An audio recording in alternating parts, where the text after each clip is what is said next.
You know that feeling after the thrill is gone?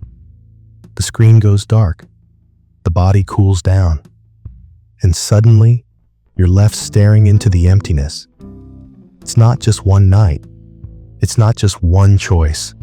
It's the pattern, the loop you already know too well. And each time you tell yourself, maybe next time it will feel different. But it doesn't. Why does the pleasure fade so quickly? Why do the highs feel shorter and the emptiness grow louder? Why do you keep circling back, even when you swore you were done? Here's the truth. You're not broken. This is the trap of lust, an addiction dressed up as normal life. Unlike alcohol or drugs, it's not hidden. It's everywhere. It's encouraged. And yet, it drains you just the same. Carl Jung warned us, what you're really fighting isn't desire itself. It's the shadow inside you, the deeper hunger you've ignored, the need for belonging, for intimacy, for purpose. And that's why you're here. Because deep down, you're tired. Tired of chasing what never lasts. Tired of trading real connection for quick illusions. Tired of the void that always comes back. This video isn't about shaming you. It's about showing you a map, a way to see the cycle clearly, and a way to finally step off the wheel. Imagine redirecting that restless energy. Imagine building a life where satisfaction doesn't vanish in minutes. Imagine love that stays after the fire burns out. That's what we're going to explore together. Not theory, not jargon. Just a simple truth. You don't have to keep running toward a mirage. Stay with me, because the answers you've been chasing might begin here. See, lust doesn't come out of nowhere. It begins quietly, a flicker of thought, a glance, a memory, a trigger. That tiny spark grows into fantasy. The fantasy builds into pursuit. The pursuit races toward the peak. And then, like always, the crash, the silence, the void, and the loop begins again. You've lived this pattern so many times you could trace it in your sleep. But here's the problem. You've never been shown the map. And when you don't see the map, you think it's just you. You think you're broken. You think you're weak. But you're not weak. Your brain is simply doing what it was trained to do. It's chasing spikes, not satisfaction. Each time you give in, your brain gets a tiny hit of reward, dopamine. That spark tells you, this is good, do it again. But here's the trick. Dopamine isn't satisfaction. It's anticipation. It's the chase, not the arrival. That's why last week's thrill didn't hit the same. That's why you needed more. Sharper, different. Your brain raised the bar. Not because you're broken, but because this is how the cycle works. And still, after the peak, you land in the same place. The void. That hollow echo inside your chest. The same question whispered again and again. Why do I feel so empty, even when I get what I want? You scroll through the night, hoping the next click will fill it. You wake up after another hookup, staring at the ceiling, wondering why you feel lonelier now than before. You binge for hours, and when it's over, you swear you'll stop until the trigger comes again. That's the trap, the cycle of desire, crash, and void. And here's the cruelest part. The more you run in it, the more it steals from you. It steals your peace. It steals your focus. It steals your capacity to build something that lasts. Emotionally, it leaves you with chronic emptiness, frustration, shame. Relationally, it keeps you locked in shallow connections, heartbreak, the inability to truly trust. And in the long run, it drains your life into repetition, leaving you dissatisfied, misdirected, tired. This isn't about lust being bad. It's about lust pretending to be something it isn't. It pretends to be connection. It pretends to be relief. It pretends to be meaning, but the mask always slips. And when it does, the void is still there, waiting. Now here's where things shift. Because once you see the cycle, you stop mistaking it for fate. You realize it's not you that's broken. It's the loop that's broken. Carl Jung wrote that people will do anything, no matter how absurd, to avoid facing their own soul. That's the void you feel after the crash. Your soul knocking, your shadow calling. You've been taught to escape it, to numb it, to outrun it. But what if the void isn't punishment? What if the void is the invitation? Because inside that emptiness is a message. You're chasing smoke while ignoring the fire you truly need. Belonging, intimacy, purpose. Those are the fires. And the reason the cycle feels endless is because smoke can never feed you. It looks like fire from far away. But when you breathe it in, it only chokes you. So here's your first breakthrough. Lust isn't your deepest desire. It's just the smoke rising from it. And if you follow the smoke back, you'll discover what's really burning inside. We'll go there. We'll uncover the shadow behind the void. Because that's the only way the cycle finally breaks. Carl Jung believes something most of us spend our lives trying to ignore. That the parts of ourselves we push away, the fears, the longings, the needs we don't want to admit, never truly disappear. They wait. They live in what he called the shadow. And the void you feel after lust, that heavy silence when the thrill is gone, that is your shadow speaking. Not to punish you, but to remind you. You've been chasing illusions because the real hunger, the shadow hunger, was left unfed. You thought you were craving lust, but really, you were craving belonging. You thought you were chasing bodies, but really, you were chasing intimacy. You thought you were seeking pleasure, but really, you were seeking purpose. The shadow is not evil. It's not a curse. It's the part of you that carries everything you've neglected, denied, or abandoned. And when you run from it, the void grows louder because it wants to be seen. Jung once said, "Until you make the unconscious conscious, it will direct your life and you will call it fate." That's the trap of lust. You think it's fate, this endless cycle of desire, crash, and emptiness. But it's not fate. It's your unconscious calling for attention. Think about it. When you're scrolling late at night, lost in fantasy, what are you really searching for? It's not just novelty. It's not just pleasure. It's something deeper. Connection, comfort, significance. But since you never learned how to feed those deeper needs, you settle for the smoke. This is why lust feels urgent but hollow. It scratches the surface but never touches the wound. It soothes for minutes but leaves you aching for days. Because the shadow can't be tricked. It knows when it's ignored. And here's the paradox. The very void you fear, the emptiness you hate, that's the doorway.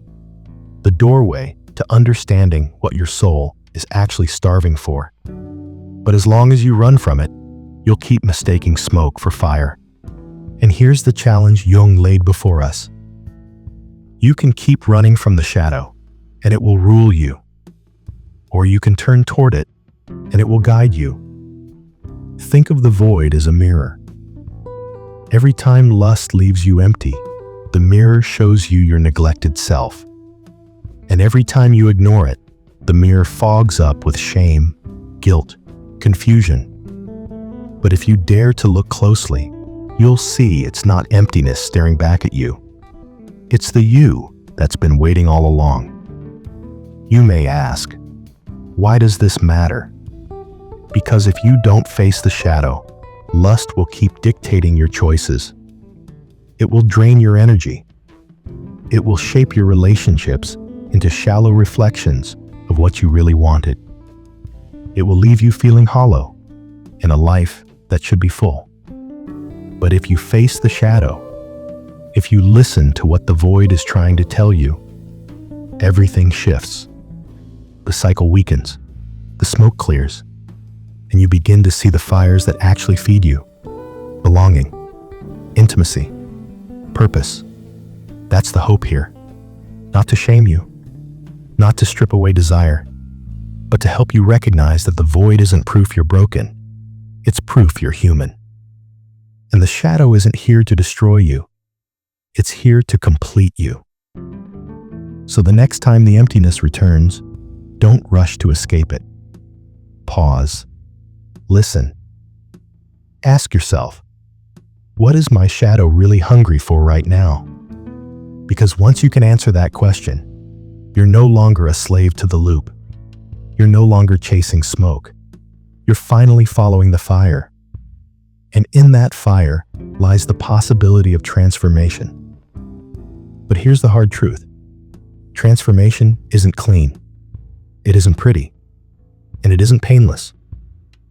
Think of a forest fire. At first, it looks like destruction. Everything you thought was stable gets burned down. The trees collapse. The air fills with smoke. And for a moment, it feels like nothing good can come out of it. But give it time, and new life begins to sprout from the ashes. That's how Jung described the shadow work.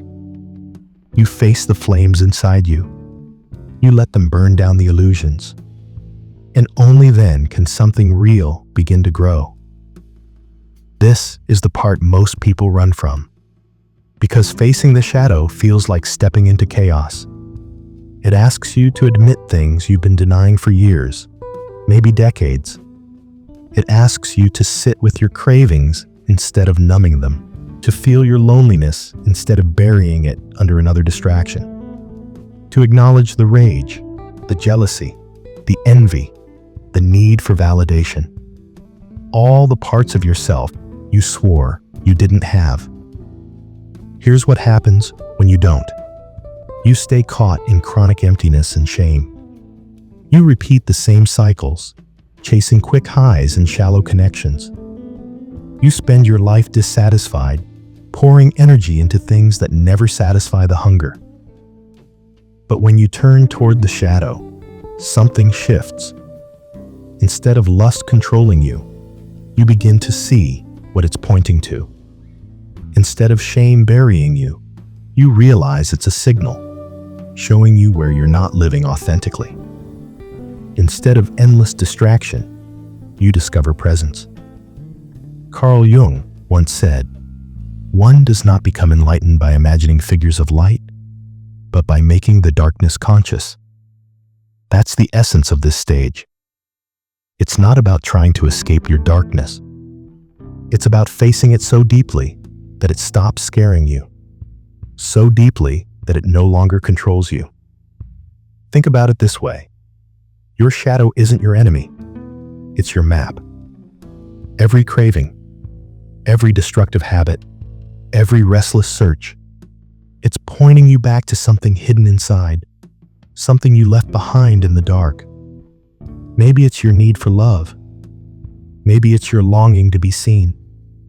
Maybe it's your hunger for meaning, for creation, for purpose. When you see that, lust transforms. It's no longer just a physical pull. It becomes a clue. It becomes a messenger. But here's where most people get stuck. They mistake the messenger for the message. They see the craving and think, if I just satisfy this urge, I'll be whole. But it never works, does it? Because the shadow doesn't want the quick fix. It wants you to listen. So, how do you do that? By slowing down. By asking the harder questions. What am I really looking for in this person? What void am I trying to fill in this moment?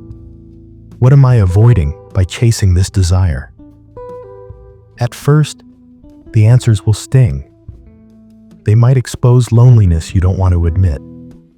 They might reveal wounds from childhood that you thought you'd outgrown. They might uncover fears you've kept buried. Fear of being rejected. Fear of being unloved. Fear of being insignificant. But here's the paradox. When you stop running from those fears, they stop controlling you. When you look them in the eye, you find out they're not as powerful as you imagined. And in that moment, the shadow loses its grip. This is the turning point Jung was pointing to. The shift from repression to integration. From denial to acceptance. From emptiness to depth. And integration doesn't mean getting rid of the shadow. It means bringing it into the light, owning it, letting it become part of your wholeness instead of something you constantly fight against. Because the shadow isn't just made of wounds, it's also made of power. The parts of yourself you've buried aren't only your weaknesses, they're also your hidden strengths, your passion, your drive, your creativity, your capacity to love fiercely. When you integrate those parts, you don't just break the cycle. You become more alive, more grounded, more whole. That's the gift of shadow work. Not freedom from desire, but transformation through it. Not escaping the fire, but learning how to stand inside it without being consumed. And once you reach that point, something extraordinary begins to happen. You stop chasing what doesn't matter. You stop pouring your energy into illusions.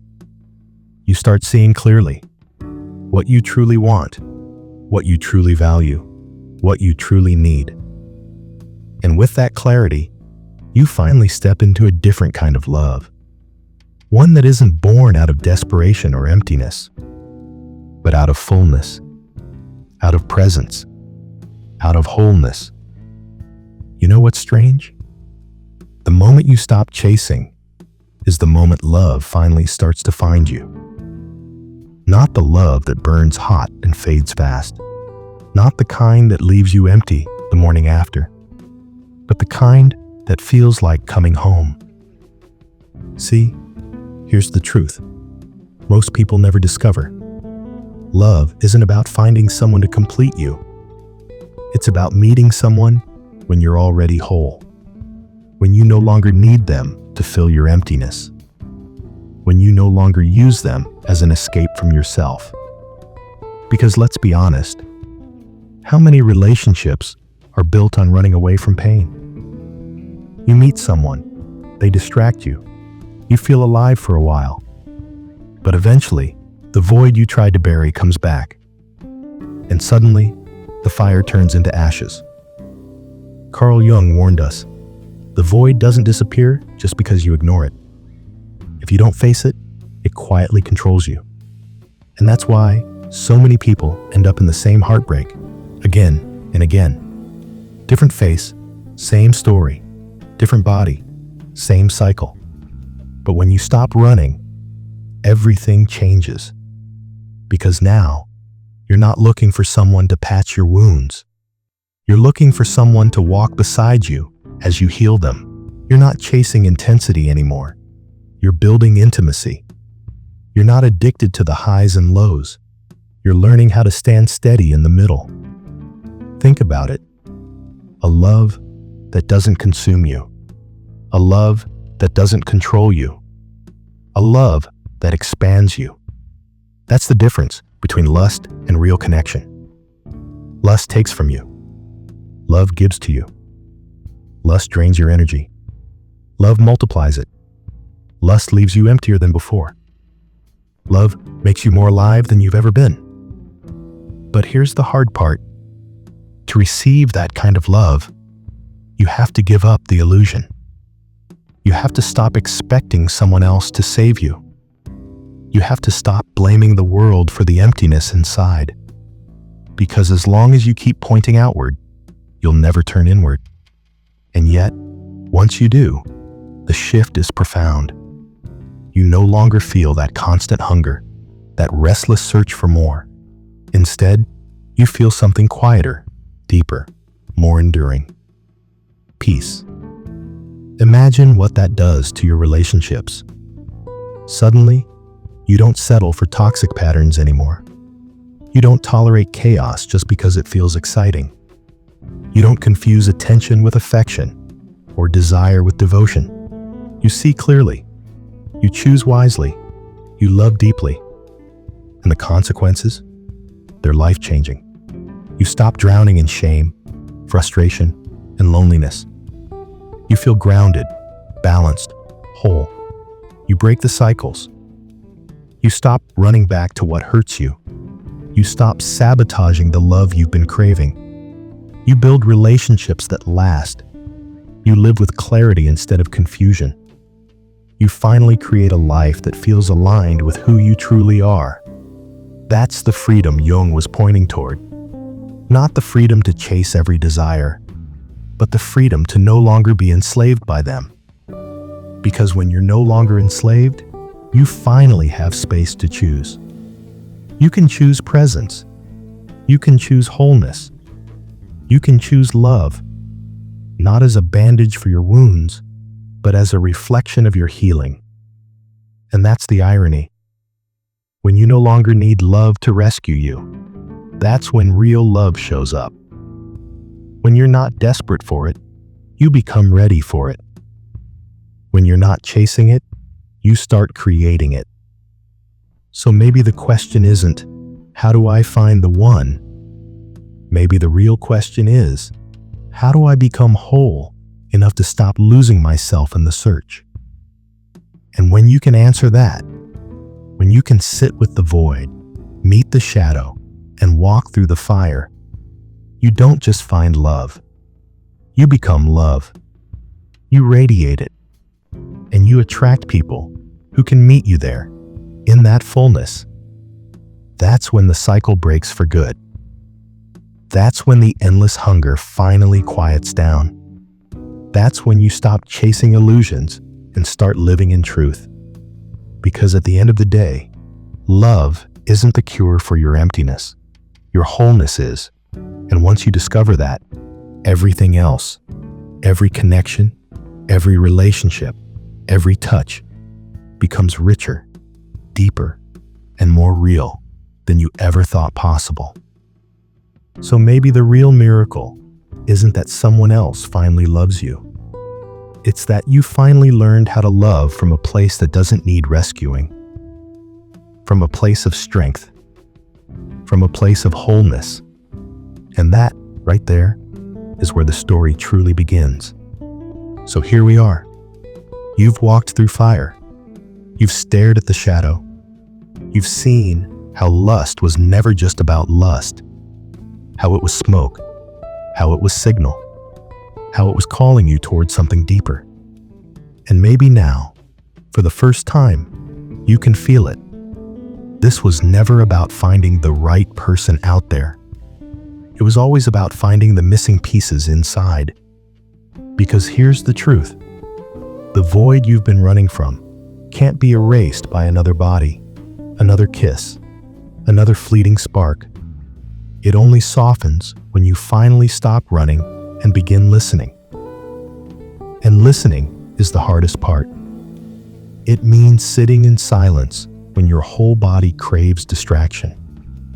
It means asking yourself the question you've avoided for years. What is it that I truly want? Not what my fear wants, not what my loneliness demands, but what my soul has been whispering all along. The moment you dare to ask that, life begins to shift. Think about it. When you chase lust without reflection, you set yourself up for the same cycle. The high, the crash, the emptiness, the shame. But when you pause, when you trace the smoke back to the fire, you begin to see the pattern for what it really is, a survival mechanism that no longer serves you. And from there, freedom is possible. Because Jung wasn't just teaching about shadows to scare us. He wasn't saying, look at the darkness and despair. He was saying the opposite. Look at the darkness, because it's holding the very light you need. That's the paradox. The thing you've been avoiding all this time, your loneliness, your emptiness, your hidden hunger. That is exactly where your strength lives. That's where your transformation starts. So the real question becomes, what happens when you stop running and instead embrace it? When you let the shadow speak instead of silencing it? When you stop fearing your hunger and start nourishing it with truth instead of illusions? Something unexpected happens. The void doesn't disappear.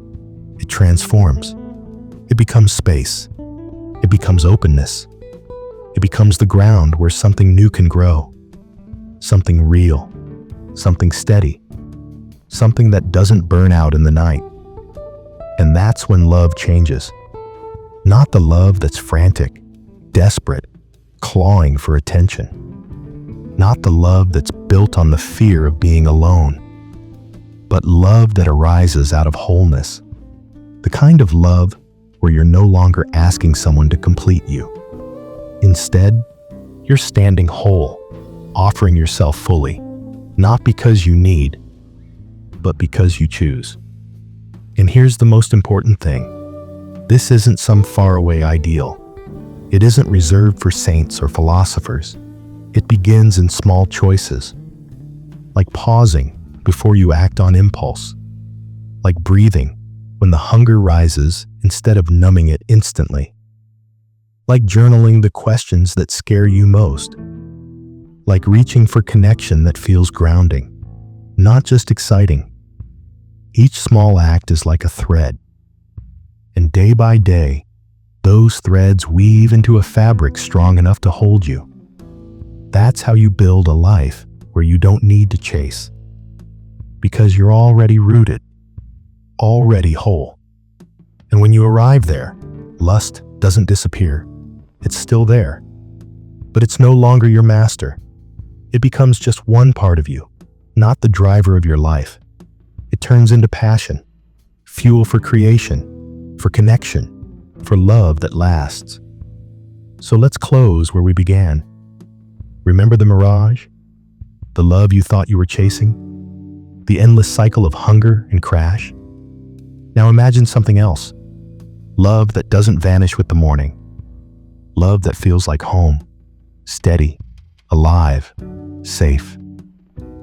Love that doesn't come from filling a void, but from sharing the fullness of who you've become.